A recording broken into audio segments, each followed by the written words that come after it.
Strange lights and sounds have been reported on from the war-ridden observation post rock. Remains of Russians, Taliban, and perhaps even older groups of soldiers have been found in the ground that perhaps still are haunting the place. In the Helmand province in Afghanistan, there are more than the living that patrol the observation point, as paranormal sightings have been seen around these parts for a long time at this place called the Observation Post Rock, that the American Marines took use as a base and an observation spot. What is it about this particular observation post that makes the ghost linger?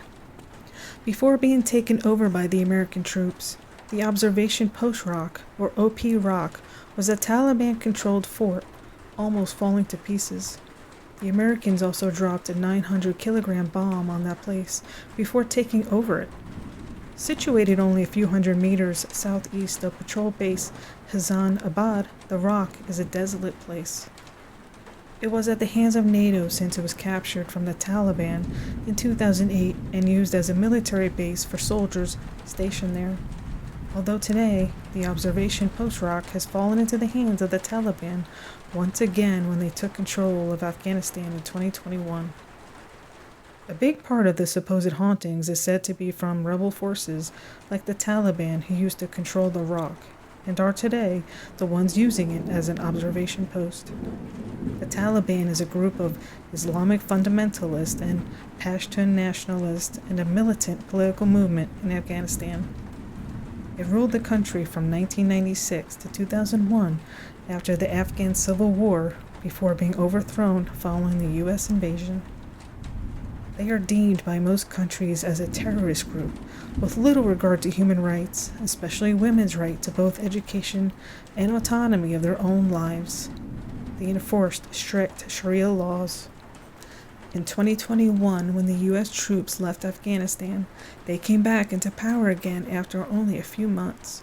And by August, they controlled every major city, enforcing many of the same laws they used to have last time they were in power. According to locals living in the area, the observation post rock was a place where they claim rebel fighters were buried alive during a missile strike when the Americans started bombing the place to fight the Taliban. And when the American Marines that were clearing out the place to use it as a base for the U.S. in the early 2000s, they found more than one body buried in shallow trenches. The U.S. troops reburied the dead they found and turned the observation rock into a base for operation. But the horrifying things didn't stop there, as the soldiers working there noticed they were not alone. When the Americans dug into the place, they found human remains in the collapsed cave system that used to be under it. But they were not only victims of the war they were currently fighting, as some of the bones were from previous wars, even ancient and thought to be hundreds of years old. The Helmand province is one of 34 provinces in Afghanistan, and the largest in area is also said to be one of the most conservative areas. Throughout the 2001 to 2021 war in Afghanistan, it is often considered at the time to be Afghanistan's most dangerous place, and it witnessed some of the heaviest fighting during the war, where at its peak hundreds of civilians were being killed monthly. The local Afghans in the surrounding Amir Aga villages, as well as the soldiers who have been stationed at the base, claim that the observation post rock is haunted and cursed. It has been for a long time, even before the wars in modern time. The observation post rock is not a new fort at all and has been used for many wars over the years, and new holders keep building on top of what used to be there. The locals claim that the place has been used as a fort of some kind even back to the time of Alexander the Great, when he invaded as far back in 330 BC. Considering the danger to those living in the area and the history, there is no wonder that the place got some haunted rumors about it. But what is going on in this place that makes the hardest of a soldier sure something paranormal is going on? Soldiers that are stationed at the military outpost are tormented by mysterious sounds and seeing things not belonging to this world. Reports about radios giving off static sounds, sudden temperature changes from hot to cold, and a general feeling of uneasiness have left the soldiers with a feeling of being watched. There are also those who claim to have seen flashes of light when patrolling the barren landscape in the night at the observation post rock. A trick of the eye, perhaps, of overstraining in a war-ridden zone where you always have to be on guard? Perhaps, but the strange light around the place is something that more than one soldier has reported on. One of the supposedly paranormal things we hear about from the observation post rock is a foul smell filling the observation palace. A rotten smell is also some of the things that have been reported by the soldiers on random parts of the night at the observation post rock. A smell eerily similar to the one of rotten flesh. There are also talks about strange sounds coming from the dead of the night, and one of the sounds they have heard are voices of not only the victims of ongoing war, but also something that sounds like Russians are heard in the darkness. The problem is the Russians left years ago, and the only Russians left were the dead soldiers from another war in another time. During the Soviet occupation of the country for many years, there used to be stationed a fair amount of Russian soldiers at the observation post rock as well. And many rumors say that the Russians that used to be stationed at this place ended up being executed by the guerrilla-type militant groups led by the Islamic Afghan fighters in the Soviet-Afghan War from 1979 to 1989. Could the ghosts of these Russian soldiers be the one being heard in their native tongue, haunting the observation post rock, even to this day? If the legends from the locals are correct, the observation post rock has been used as some sort of fortress and place of war since the time of Alexander the Great, living over 2,000 years ago. Sadly, it looks like the place will be used for war for a long time still, and the victim of the many wars seems to be piling up. What the fate of the observation post now is more of a bigger question. The U.S. Army pulled out in 2021, and the Taliban quickly regained territory over the whole province again during their weeks of fighting and heavy bombing across the whole province. So perhaps in a few years' times, we will hear the ghost stories of soldiers being haunted by war again.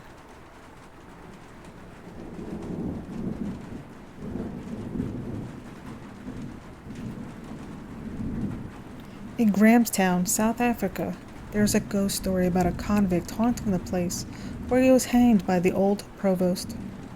His ghost can forever be seen walking the last walk he ever did on the way to the gallows, still bitter about receiving the death penalty. Today, Grahamstown, or Wakanda is now officially known as in South Africa, is a city with a well-known university town, housing Rhodes University, one of South Africa's oldest, as being a popular place for backpackers. The town on the Eastern Cape also has a big art festival, the biggest one in the country, and is otherwise for those people that wish to live a quiet life. But this wasn't always the case, however, as it was founded as a frontier military outpost built after the Fourth Zozo War in 1812, and has an old prison known as the Old Provost. A long time ago, Grahamstown was better known as a place under militant law, public punishments, and public hangings, watched by a lot of people. The legend is that the ghost of one of these hanged people is still haunting the place next to the botanical gardens. Built in Grahamstown in 1838, the Old Gaol, or Old Provost, was a military prison when martial law ruled in the old town during colonial times. The fortress was designed as a panopticon prison, meaning a design that allowed for constant surveillance of the prisoners. During this time, the town was seen as rather uncivilized, and it was said of it in 1833, 2 or 3 English merchants of considerable wealth, but scarcely any society in the ordinary sense of the word. The public library is a wretched affair. A few decades after this was said about the town, however, Grahamstown was the second biggest town after Cape Town in the English colony. The Old Provost is not the only ghost haunting the university town, as most of the faculty buildings have some sort of history and its local ghosts roaming around on the campus. There are, according to campus rumors, witnessed a young boy and girl in the journalism department haunting the halls. There is also whispers of ghosts that used to live in the small cottages the Institute of Biodiversity is now built on top over. Even the botanical garden close to Old Provost has a ghost wandering in the green garden, smelling like perfume and feeling like a cold wind passing by. This is the ghost of Lady Jana Maria de los Dolores de Leon Smith. But who was this ghost from the Old Provost, and why is he still haunting the place? The Old Provost prison was built for military offenders, and although a small building, ruthless punishments were put in place. Those who were convicted and served their time were put in these cells completely designed that you would never have a private moment inside the walls. Those even more unfortunate and convicted to death were chained on their feet and hands, humiliated as they were led from the fortress of the Old Provost to the plaza. They were going to be punished in front of the entire population of Grahamstown. Dead men walking, as they were called. The last person we know of that was publicly hung was in these parts were Henry Nichols, and is also known as the ghost that walks this final walk forever as a ghost. He pleaded guilty and was convicted for a rape happening in 1862. He had already confessed to the crime, but didn't really think it was a crime he had to pay with his life. Nichols spent 4 months in the Old Provost, hoping to get on with his life, as rape was not a capital punishment under English law, but only prison time. But since he was a military man, he was under military law, and according to that, the punishment for his crime was death by hanging. Watching a hanging like this was great entertainment for the people of Grahamstown and the rest of the surrounding areas. According to the stories, people rode for as long as 7 days to behold the execution of Henry Nichols by Old Provost. This hanging was the last execution in the Eastern Cape. On February 19, 1862 was the last day for the convict, and it was also his last walk. He was led out from the Old Provost and had to walk past the gathering crowd towards the gallows. He never got a chance for last words or prayers. He was simply strung up and hanged to his death in front of a bloodthirsty crowd. But why is he still haunting the place? It's perhaps difficult to answer for a ghost, but one of the theories was that Nichols was unhappy and bitter about receiving a death punishment some only served prison time for. Rape rarely got the death sentence, even back in that time, and you mostly got sent away or served prison time, although being actually convicted for it was a lot harder than today.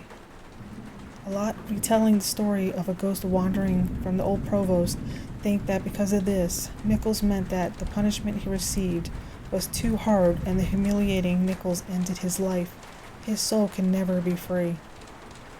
Instead of going forward in his afterlife, he is convicted of a life sentence lasting for eternity and must wander in all the remaining days between the Old Provost, now turned into a cute cafe, and the gallows, passing through the entrance to the now so modern university. In an old Nazi soldier camp in Germany called Conn Barracks, there are still those thinking they never left. Several American soldiers tell about the ghost of them still haunting the place. One of the most freakiest types of barracks are the ones that were used as a Nazi psych ward during World War II. The Conn Barracks is just outside of the Schweinfurt city limits in Germany. The Conn Barracks was before the war known as Flugplatz Schweinfurt, constructed as a Luftwaffe airfield particularly for the Stuka pilots, built in 1936. During the war, it was a bomber base mainly, and according to legend, also used as a sort of hospital or a psych ward of some sort. Although not likely to be the main thing for the barracks, it makes sense there was some sort of hospital-like place during this type of place during the war, especially considering this particular barrack went through 17 bombing attacks from the Allied. After the war, the Americans took control and renamed the whole place Schweinfurt Air Base, which Conn Barracks is a part of. Like many former Nazi camps, barracks, and other military places, it was in the hands of the American military, and it was used by them until 2014, when most American forces pulled out of Germany. At its peak, Schweinfurt Air Base housed around 11,000 people, soldiers as well as their families. When Conn Barracks was used as living quarters by the Americans, they occupied the space above a former drainage room where the Nazis stored their bodies before embalming them, according to the stories. Whether true or not is a bit tricky to confirm or deny, but in any case, it is from these particular rooms many of the paranormal reports about Conn Barracks come from. At least 2 American soldiers on 2 separate occasions in the same room in the middle of the night. They woke from their sleep and saw a Nazi soldier together with a nurse covered in blood standing by their beds. The soldiers were unable to move at all as the visitations from the ghosts are there. The Nazi soldier kept saying something to the nurse in German, almost as if he was giving her orders. The nurse leaned over the bed with a sad face and chokes the soldier until they go back to sleep. But it is not only one bloody nurse and Nazi soldiers that have been whispered about in Conn Barracks. Another ghost that allegedly haunts the old barracks is that of a young woman carrying a fetus as she floats down the hallways. Who and what happened there would probably remain a mystery. A well-documented apparition that attracted renowned demonologists, ghost hunters, and psychic mediums from the previous century to investigate in 1972 caused an explosion of national interest in and attention about West Point, but that is only one of the school's ghost stories. The narratives below are compiled by USMA historians from more than 40 years worth of correspondence, publications, and book excerpts. In his book, Shades of Grey, Lieutenant Colonel Timothy R. O'Neill provided a complete perspective. Details from his investigation served as inspiration for the subsequent tale. 2 male cadets were fast asleep in room 4714 of the 47th Division of the North Barracks in October 1972, around 2 in the morning, when a ghost soldier materialized in front of the younger cadet in the closet against the wall. The cadet was startled into wakefulness by the soldier's threatening gaze and light-filled eyes. The cadet shouted upon awakening, and the soldier instantly disappeared. The roommate of the cadet claimed there was an eerie chill in the space despite not having seen anything. The ghost soldier was described as middle-aged, having a handlebar mustache and handlebar cap. He was also seen with a musket. The ghost got the name The Pusher because he made other victims lay still under the weight of his hazy, glowing body until it passed. The Pusher allegedly made a second appearance in the Bureau, per the New York Times. One of the cadets they spoke with described how the spirit appeared in the middle of a gathering of cadets, causing them to scream, clutch one another, and recite the rosary. Over the years that followed, there were sporadic reports of sighting him, but the Pusher never returned to the location of his first appearance. Since it turned into a study space and there hasn't been any reported ghostly encounters since 1972, room 4714 is no longer used by cadets. Scott Barracks is the new name for the structure. Although West Point has been a center of military higher education for more than 217 years, the region has a rich past that is full of fascinating tales. Beyond the barracks, one can believe that there are many other ghostly locations on base. Quarters 100 is the address of the superintendent's home. Given the variety of spirit personalities that come and leave, it acts as a supernatural hotel for those who believe in the paranormal. There are still 2 ghosts living there permanently, according to various reports. In 1972, married mediums Eric and Lorraine Warren were invited to the home by Superintendent Lieutenant General William A. Knowlton to conduct a psychic investigation and seance. While seeing Quarters 100, the wife shared her psychic perceptions of folks who reside in a different realm. In-depth details of Warren's psychic impressions that she picked up during her research were recorded by the superintendent. The spirits and energies that were present in each room were described. He recorded them in a memo to the librarian asking them to look through the West Point archives and find data to back up her allegations. Warren spoke of an Irish chef named Molly who worked for Sylvanus Thayer and might be the spirit. She has a reputation for rumpled bed sheets and spilled wine bottles in the kitchen. She is young, highly aggressive, bent toward athletics, and not exactly a lady. If she had a spouse, he was in charge while she was at home. But I get the impression there is no man, Warren added. Although mischievous, Molly does not mean any harm and is more amusing than cruel in nature, according to other employees who have worked in Quarters 100. Warren also experienced a powerful psychic impression from the ghost of Greer, an African-American man. She revealed that Greer is in charge of transporting items around the house. The memo by Knowlton had one illustration. When the former Coast Guard Academy superintendent and his wife stayed at the residence as guests, they discovered a wallet that belonged to another inhabitant of the household, carefully put between them in bed when they got up early in the morning. Greer, who was tall and trim and wearing a gray uniform, was described by Warren as an orderly to a superintendent who carries a deep burden of guilt and sadness from committing murder. The superintendent had asked the librarian for information that could be verified, and archivists were able to locate records of many African American men who attended West Point under the name Greer. The account of Lawrence Greer, a Buffalo soldier who later became a felon, may be the one that most closely matches the spirit Warren encountered. General Prisoner Lawrence Greer, a former soldier in Troop 9, Troop C, 9th Cavalry, was unquestionably African American. In June 1931, he broke free from Fort Leavenworth's prison, and the following April, he was found in the Albany, New York area. He was taken to West Point and court-martialed for fleeing and deserting, according to Stanley Tozesky, chief of USMA Archives. After being found guilty, he received a 2.5-year hard labor sentence. The prisoner was deemed insane at the time of his trial, thus Major General Connor's command disapproved of the sentencing. What happened to Private Greer following these incidents is unknown to us.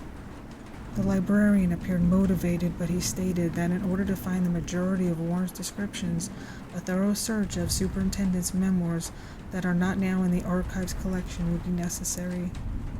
Today's West Point archivists can offer stories from former students and faculty members who once resided in another haunted mansion. In emails exchanged between a number of former cadets and the Association of Graduates, it was revealed that Quarters 107B on Professor's Row, a house with a view of the Hudson River, is home to a spectral tenant known only as the Lady. There was once a professor who lived there with his young bride, but their tale did not have a happy ending. She fell ill and died in the 1920s, causing misery for the marriage. Her mother moved in with them to help with her illness and keep the house clean.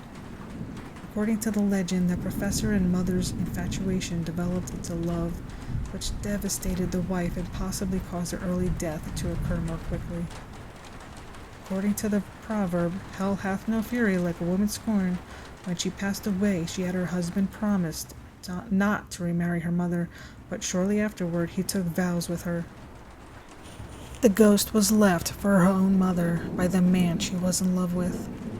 Their relationship started in the same house where she was bedridden.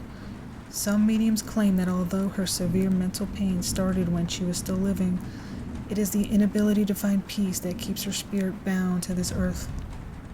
Chaos paranormal activity has been caused by this over time. A former tenant claimed they heard horrendous sounds in the night, like someone riding a big wheel across the wooden floor overhead. It was also alleged that the objects were flung and turned upside down. A clock that had been frozen for years also reportedly chimed suddenly.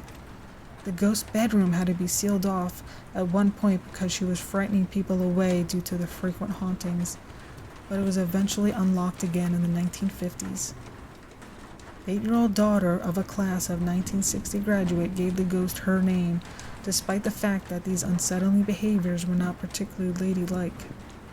The small girl and her younger sister resided in the haunted chamber while the family was housed there from 1971 until 1975.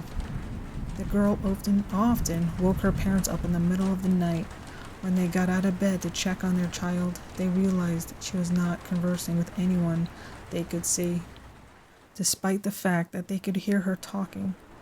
She referred to her as the lady when her parents questioned who she was speaking to.